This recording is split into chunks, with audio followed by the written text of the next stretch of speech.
What up, what up? How are y'all doing? Today, I bring you guys a best of 5 play between me and MooGoblin, a friend of mine.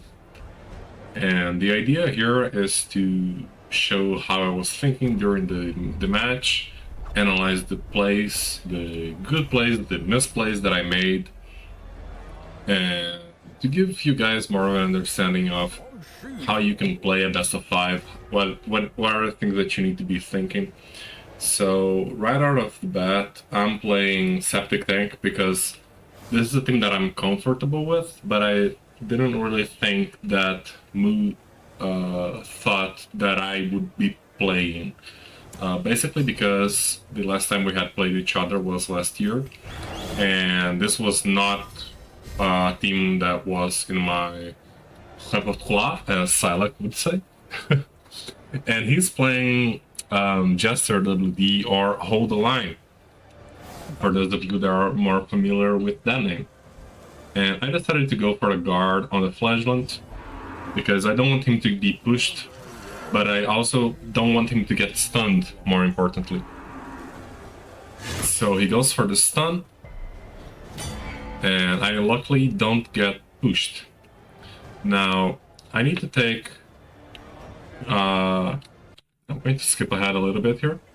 I need to take a defensive turn, and my Antiquarian is the more safe turn here. So I go for the regen here, and now Moo probably, if I remember correctly, he goes for the stun here on my Flagellant. Correct.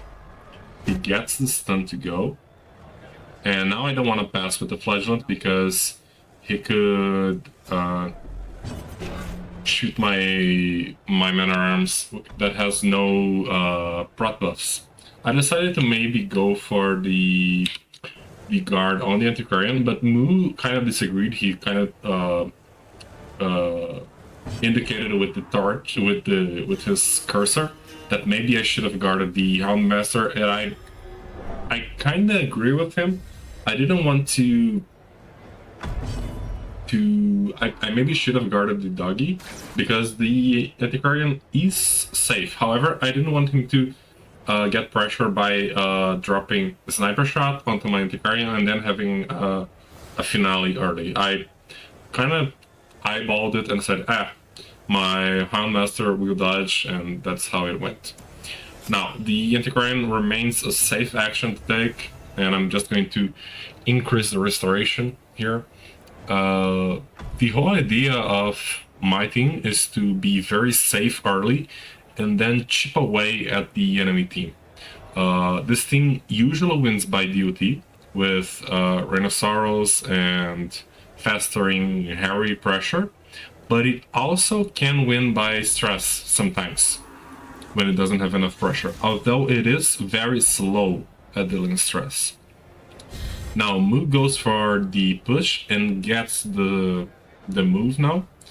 So now my Flagellant is in a bit of a weird position here. I decided, if I remember correctly, to stun his Crusader. Let me see. Because I can click the Houndmaster here, and even if the Houndmaster gets hit later. Oh no, I go for the Jester here. Yeah, I kind of saw that the Jester was the bigger problem. If I was able to stabilize a little bit earlier, that would have been better for me.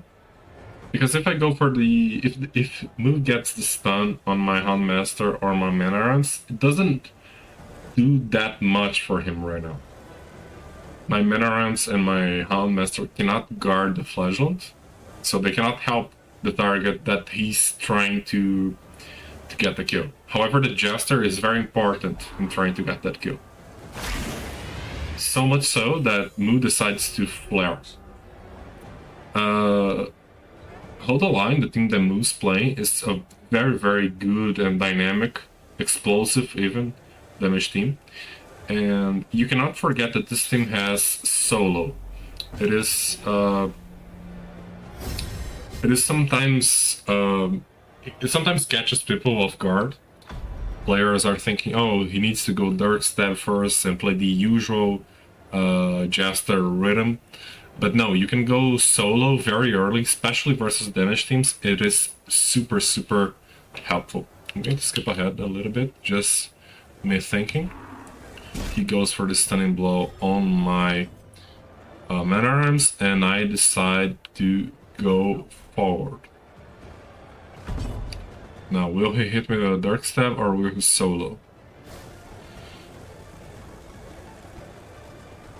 By the way, I saw that I needed to change the guards based on what Moo was trying to do. That the Houndmaster was going to be his second target, and I changed the guard to the Houndmaster and gained more prot on my man-at-arms. So right now my man-at-arms is very much safe. My Houndmaster is safe. My Antiquarian is somewhat safe. Not entirely. And here Moo has, I believe, 2 finale buffs. So I tried to go for the guard and to increase his prot, but I realized that I couldn't. I thought it wasn't going to land, but it would allow me to click and grant him the buff.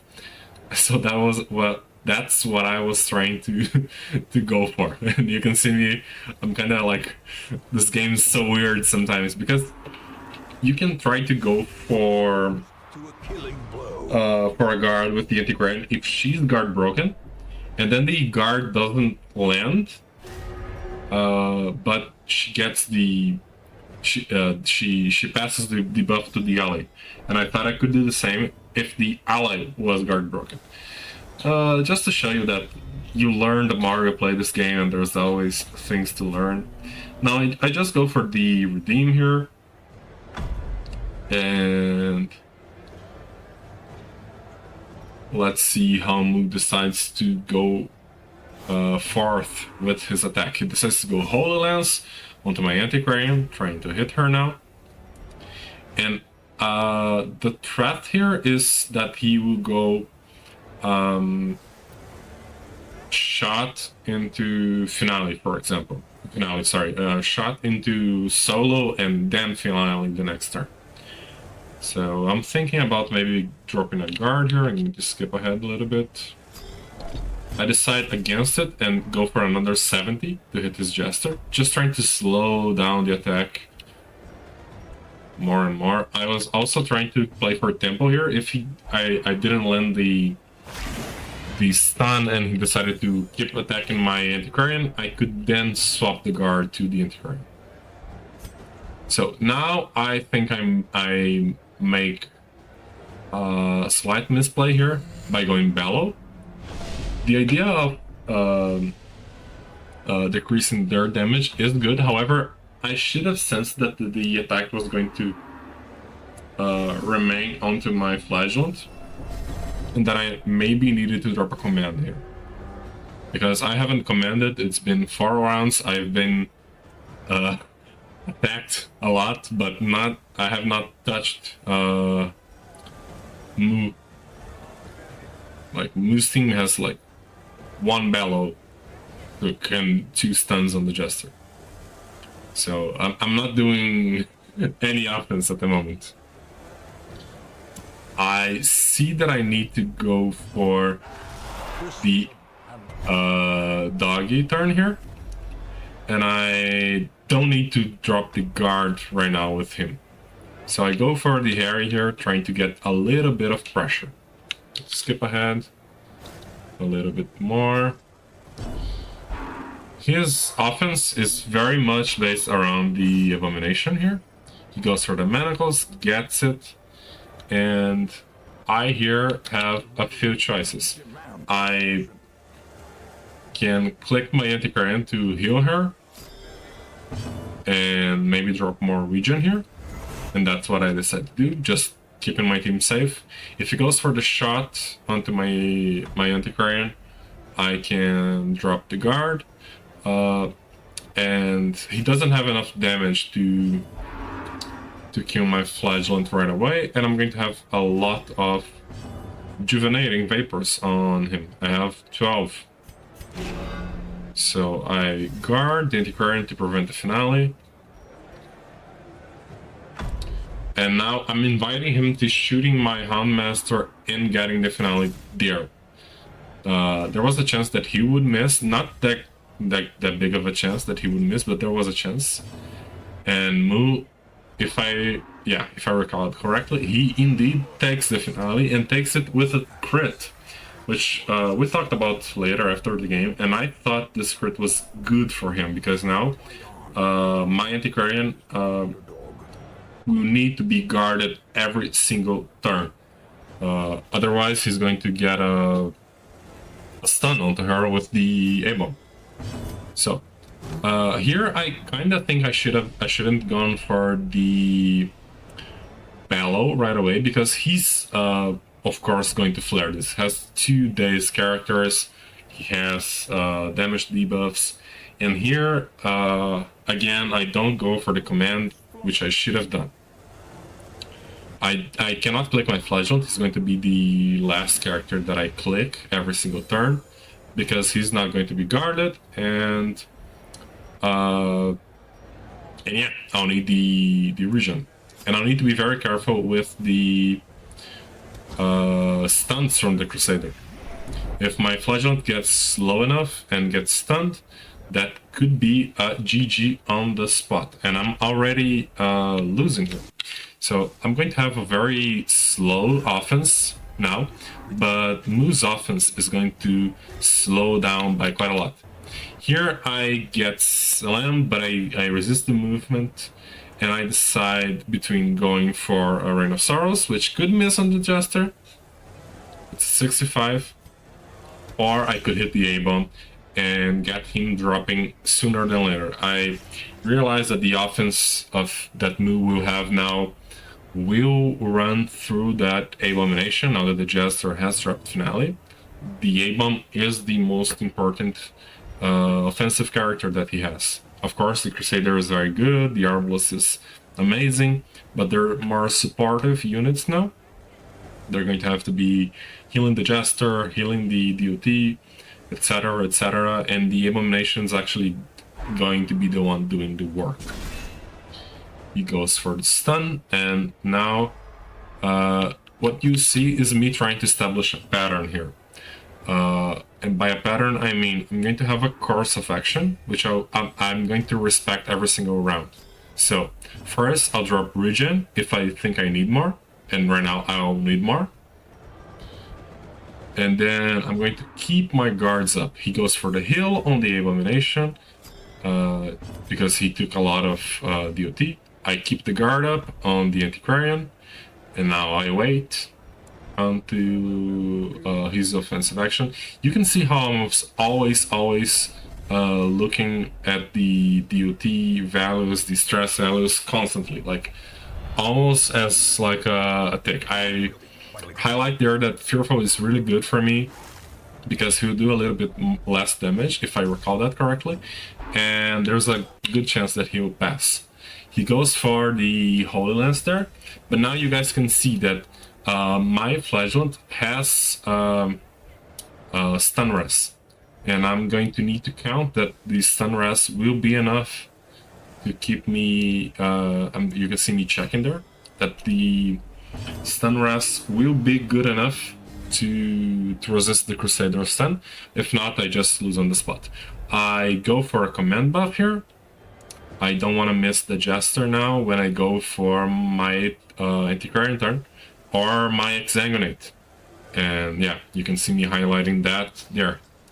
So another thing that I think is really important is anticipating. You guys can see that I'm always anticipating what the next move is going to be. I look at the region and DOT values on my Flagellant. I can see that he's not going to drop. And now the most logical move here is to go for the offense myself with the Festering Vapors, even if the repulse from the Abomination is up. Now I'm keeping my Flagellant with regen up. He gets him low enough. I get out of the Death Star with the region here. And here I think I go for a great move. Instead of trying to, for example, exerting pressure with an Exsanguinate here, I decide on moving forward. And I do this because my offense runs through my Antiquarian now, not through my Flagellant. So I don't give him the value of shooting my Flagellant and also going for another hit here on my Flagellant. He could have gone for the stun on my Flagellant, but I didn't think that he would because he needed to keep the riposte up, both for his defense as well as because that is his offensive maneuvers now. Now I'm thinking about going for the Exang for offense. It looks very juicy, but it's only a 75, and I decide to go for another redeem here. I drop my second redeem of the match. Now I only will have Exsanguinates for the rest of it. Excuse me, I'm going to sip some sip my drink. He gets an affliction, and I'm kind of mad. 2 afflictions, and I'm kind of mad that my Man-at-Arms has not been resisting a lot of blights, even with the Rancid Cure-All. Now, I'm going to use my Man-at-Arms turn here again, keep the guard up, and let's see what Moo decides to do. Goes for the Stunning Blow on the Flagellant. Flagellant is really a lot more safe on position 1 without the sniper shot threat now. But you guys can see that my offense is very fucking slow at the moment. I'm basically playing for stress. I'm playing to get afflictions, to get them to do dumb stuff, but I also understand that Moo's offense is really slow now. He's used both turn storms on Abomination and Finale. And that was my idea, to sell the first death of my team very high, to the point that he would have to use both of his transforms and the Finale. And the way that I thought of it at the time was that was going to be worth it. I go for more offense here. I'm starting to get close to dropping the Suggester to Death Star, and when I start dropping people to DD and having pressure that way, that's when I'm going to get the ball rolling, because he's going to be having to spend turns healing with the Crusader and the Arbalist. And so that's basically my gameplay. I'm turtling up and I'm waiting for the time that I'm going to actually have offense, basically. Have my moment. He goes for the stunning blow, and doesn't get it, even with a crit. Very lucky on my end. But now it is looking hard for him to break through this, and the DOT and the stress are piling up. If I believe correctly, he's going to keep the bio idea going. Yeah, the bio idea is really good because he's stressing me out, and I could get a bad act out on, for example, a Man-at-Arms turn that he needed to guard my Antiquarian. Now, I sense that my Man-at-Arms is taking a little bit too much DOT, and that I do not have another redeem to drop. So what I do is I decide to click him first to take less DOT this turn before he would drop another bio on me, basically. But unluckily, my Man-at-Arms moves forward, and now my Flagellant is exposed to the bio and the sniper shot. Luckily, he resists the blight, which is very lucky again. And now I need to act with the Antiquarian, and I need to decide if I'm going to go fastering or drop more region. And I decide to go fastering because I want his offense to be delayed now by having to heal his characters. So that's basically what I'm trying to accomplish here. Even if I'm risking a bit on my defense. He goes for the sniper shot on my flashlight, gets him down, and now I'll need to drop an exsanguinate here. No, I go for the punish. I'm crazy. Holy, I'm crazy. And I get a and I get a bleed. Oh yeah, I decided to not go for the exsanguinate, of course, because Jester is dropping, and I didn't think that he would go risking losing the Jester, losing his finishing character here. And now I basically guarantee that he's going to have to heal, because the Crusader is also dropping. So the idea here is he can go, for example, Zealous into Dark Stab, but if he doesn't get the kill, I can just go exsanguinate on the Crusader, and he's risking losing it, at the very precipice of oblivion. like losing it all. And I'm thinking, oh, is he going to go stunning blow? No, there is an act out, and he heals the Abomination. Now the Jester is dropping.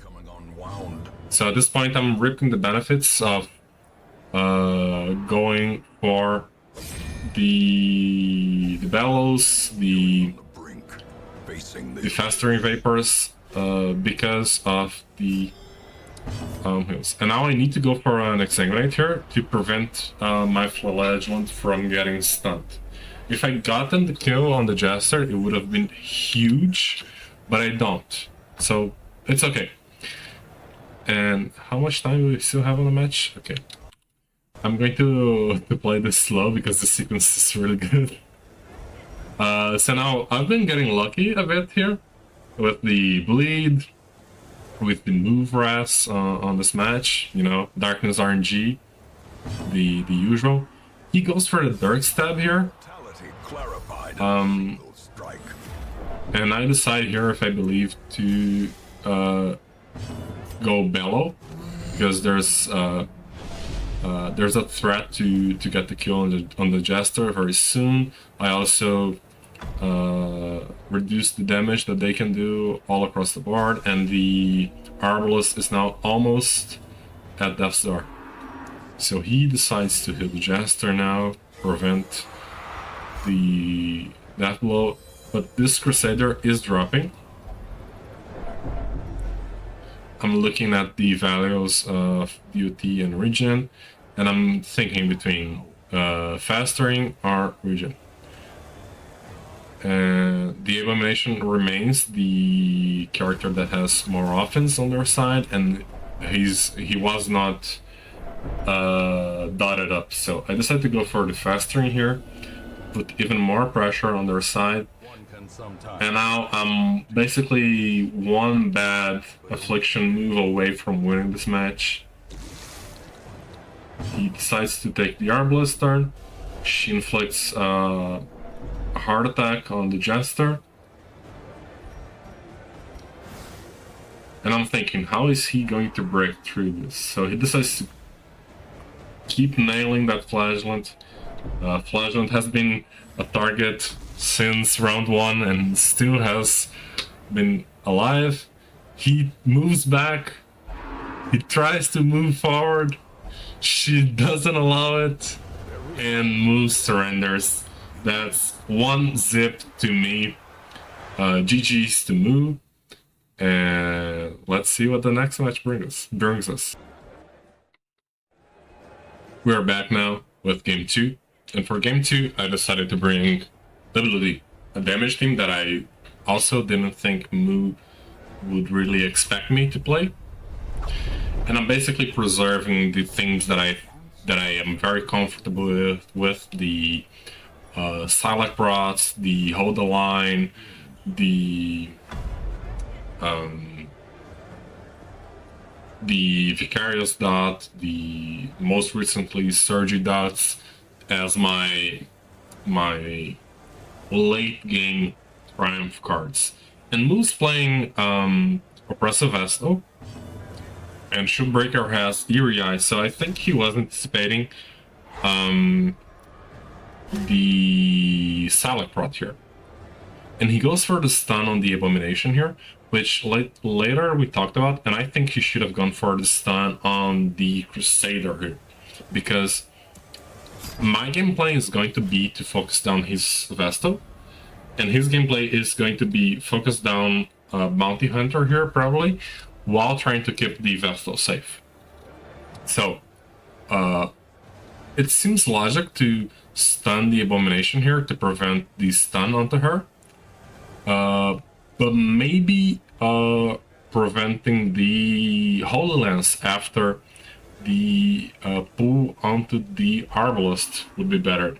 But he decides against going for the pull and decides to go for the Pierce on my Abomination, which I thought was weird at the time, to be honest. And now I have a free action with my Crusader, and I'm going to stun his stunning character for the next turn. Very important move, as you guys that watched my previous damage versus damage video know. He's trying to focus on my Abomination here, which is okay, I think. And now I could just pass with the Abomination and get a shot off, and that looks very juicy to me. Or I could even, if he goes for the stun onto the Abomination again, he gets another stun. But I don't really mind that, because if I go Flare, he will just stun him again, and I'll lose a turn. I get a little bit unlucky there to not get a crit. The crit chance is very high. I think it's a 44% crit chance there. And now Moo's in a bit of a tough call here. He needs to act with either Shield Breaker or Highwayman here. And preferably, yeah, with the Shield Breaker. He goes Pierce once again, gets my Abomination down to 0. But you can see that I'm feeling very comfortable here. Healing the Abomination with the Crusader very fast. I'm not rushing my moves. I'm basically okay with taking even a trade of Abomination for the Vestal here. And here I think Moo does a very bad move, and I told him that, because he gives me immense, and I really do mean immense, flare value here. I'm almost in disbelief here, because I'm going to get both of my, one of my stunners out of a stun, and my finishing character out of a stun. So he's going to have no pressure onto my Abomination here, because he's going to just heal himself. And I'm going to be pulling that Vestal now, moving the Crusader out of reach for a stun himself. So he's going to be in a very rough situation to start the next turn. And I'm quite okay with that myself. I don't really mind being in strong positions. Go for the pull. And now Moo needs to go for a HoloLens here. And that's kind of the problem of going for the Abomination first. He won't be able to hit him with the HoloLens. And he needs to go HoloLens to prevent just the Crusader stunning the Vestal, and that's just game over. He goes HoloLens onto the Bounty Hunter now. And now I could go for a few ideas here. I could go for a stun onto the Vestal, which is overall very safe.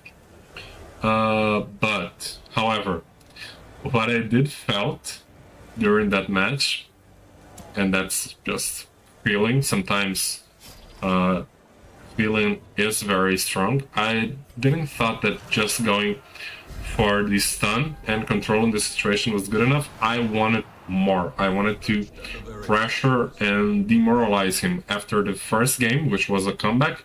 I wanted to demoralize him here, and I say this without like being mean or anything, I just wanted to demoralize him. I'm going to force out the divine heal whatever, and just immediately shoot him, get him back down to 0, and I have a heal available or a stun available on my Crusader, and I have a very good chance of getting the kill with my Bounty Hunter. He doesn't drop me down to 0, and I decide to go for the pull here. I get the kill. I'm keeping my Crusader for the heal here. He goes puncture, Bounty Hunter gets pulled, and I am going now to focus down the Crusader. I want to remove his healing capabilities from the match after the Crusader is gone, and I am also trying to get the Illumination a bit out of reach from the Highwayman finishing move in the future. Goes Vendetta, drops me down to 0. Hold fast or expire. And I decide to go for the heal with the Arbalest. I get a crit, lucky, but the match is very much decided at this point. Let's see, how long do we still have? We still have 1 minute to go. He decides to take the Shield Breaker turn here. Grievous injury. Does get the pull. Fear. And what I'll do is move my Crusader forward here with the HoloLens. Hit the Crusader, just keep focusing him down. Also getting my Arbalest out of the way from the Crusader's next turn, which could be a stun onto her if she was still in position 2. A-Bomb is chilling, position 4. I'm just going to detransform and self-heal here. And I believe after this, yeah, Moo surrenders. That's 2-0 for your boy. Let's see what match number 3 brings us. We're back with match number 3. But for this one, I really thought that Moo wasn't going to bring another damage team. I was expecting Martyrs. I was expecting a stress team, but not a super high-paced one. And for that, I decided to go with the Surgy Dot, which I think is you have no chance of defending as a slow stress team, and that was what I was anticipating. And Moo decided to actually bring the hit squad, and he's very, very good with the hit squad, super competent with it. He decides to go for the pull, even though I have the snuff on the Arbalest. He gets the pull to go, and I decide, if I believe correctly, I decide to puncture right back at his Arbalest. I do not get it. I'm forced to puncture there because I wanted the heal from the Arbalest. He tries to punish my Shield Breaker, but I dodge. I dropped the Battle Ballad here, as Sergi would have advised me. And let's see, how long does it take to act? Now he's going to go for a Zealous, trying to pressure my Shield Breaker as well as my Arbalest. And I decide to go for a Reign of Sorrows here. I decide that I do not need to drop a hero here, a reclaim here. And now I'm going to do what you need to do when you're playing a hit squad, which is focusing down the Bounty Hunter. Unluckily, I did not get the bleed on that Bounty Hunter. The pressure of having DOT on both of the BH and the Arbalest would have been huge there. He decides to pull my RB again, but this time he does not get it. And I decided to go Dark Step. So I'm using my Jester turn first. I'm keeping my Shieldbreaker turn, obviously, for the sway, if necessary. But now he dropped Reclaim here. And I decided that I wanted to counteract that with the Captivate. And I land both the DOT and the Daze, which is massive because his offense runs through that Bounty Hunter. I think that's a super important concept to understand.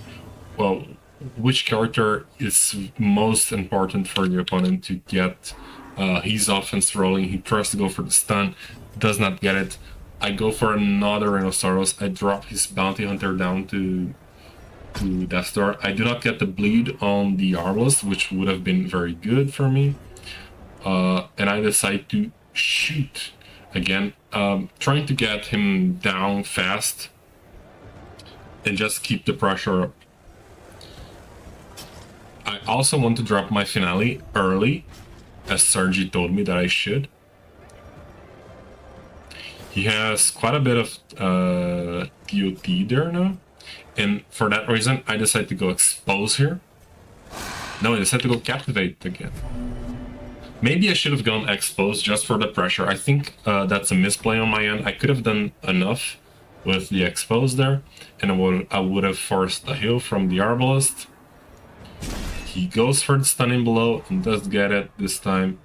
Now, I have acted with my Shieldbreaker already, but I'm using the damage that I have landed on his Bounty Hunter to just drop him down to 0 and force the heal from the RB, so she cannot hit the Shieldbreaker. She's going to heal the Bounty Hunter. And now you can see that I need to pressure the Bounty Hunter with my Jester first and keep the heal from my RB if he decides to go for the Shieldbreaker. I land the Harvest. Maybe I should have gone Dark Step there. Unsure. Sergi, let me know what you think. And now I decide to just move back to Ice because I want to get the Finale and I want my Jester to be closer to it. Moo decides to drop yet another Reclaim. And now I'm starting to see to go for the Flagellant here because he hasn't healed with him and he only has 11 HP.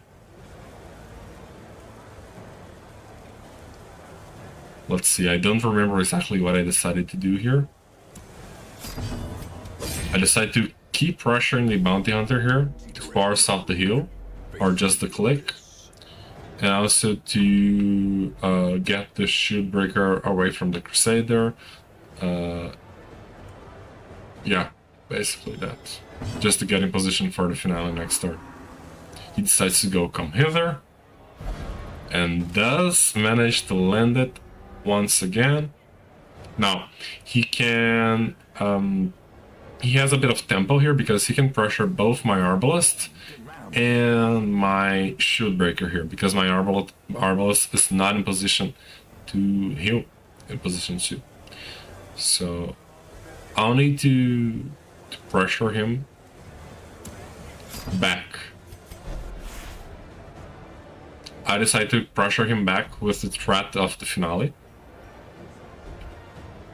But he's able to shoot me in position 4 with the RB and maybe go from there. And he does get first move. So this one is a little bit intense at the moment. The fact that he got 2 boos and he resisted a bit of he resisted 2 Ring of Sorrows makes the match closer. But I get lucky and he does not drop me down to 0 here, which is massive for me. Now, I'll have a heal on my RB when she clicks next turn. So I need to drop reclaim on my shield breaker here, I believe. Let's see if that's what I decide to do. No, I decide to go Rain of Sorrows again. More pressure. I do not care. I am unwise. He takes his shield breaker, his bounty hunter tries to go for yet another pull, does not get it this time. And I decide I need to move shield breaker, sorry, I need to move Jester here, I think. Or Flagellant. But yeah, I decided to drop the finale onto the Arbalist. And I did this because now he cannot clear those bleeds on the Flagellant and the Bounty Hunter, so they're going to have a lot of DOT on them.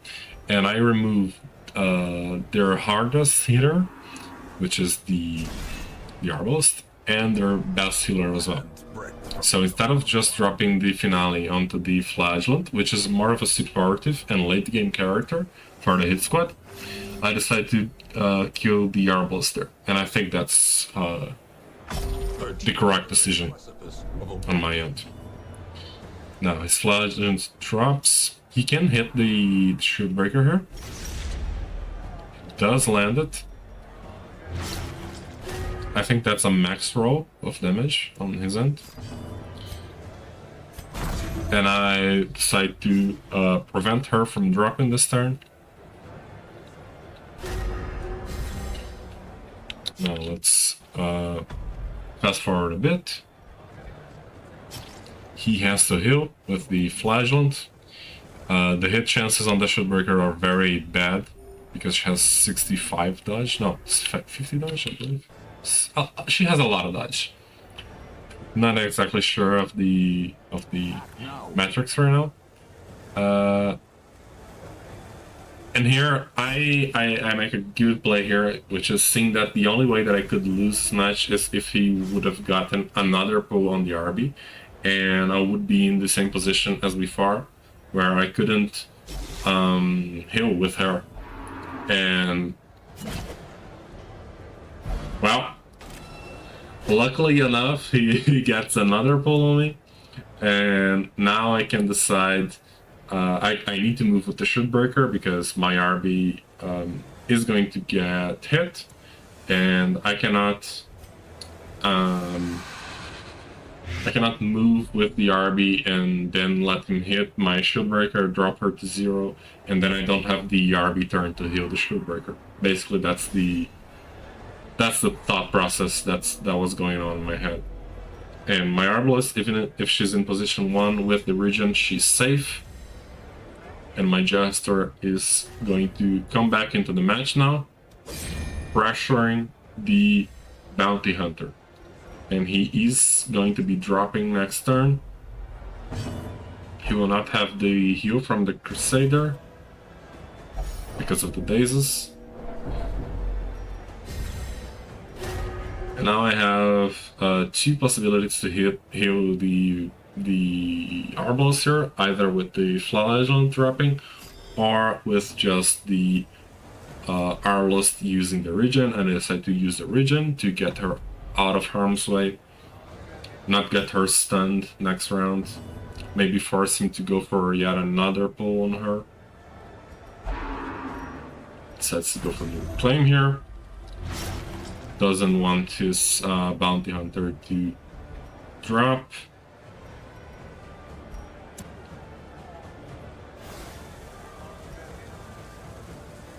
I'm thinking about my ideas here with the shield breaker. It's good to act with her. If he decides to hit the shield breaker here, my Flagellant is going to drop to 0, and so she would be healed back up, so she's not in harm's way here. Let's see. Moo decides to try to pull my RB again, insisting on that idea. I drop with the Flagellant, heal my whole team, and here I decide to go for the guaranteed Xang on the Flagellant. Basically, I want to exhaust his flagellant early here. I don't mind trading Exangs with him. Because I have my Arbos. She can clear those bleeds. And now, I could go for a Harvest here. And try to get him to deny the regen, but I go for the Dark Stab, higher chance to get the kill. And I do get it. Darkness RNG. Moo goes for the Zealous. My Jester dodges it, and Moo surrenders it, making this best of 5 a 3-0 in my favor. GG's to Moo. Very, very good player. Got unlucky plenty of times during this best of 5. Please let me know if you guys like this type of video of me commenting competitive best-ofs, either best of 3s, best of 5s versus very good opponents. And yeah, that's basically it. Leave a comment down below, please subscribe, and I'll catch you guys in the next one. Peace.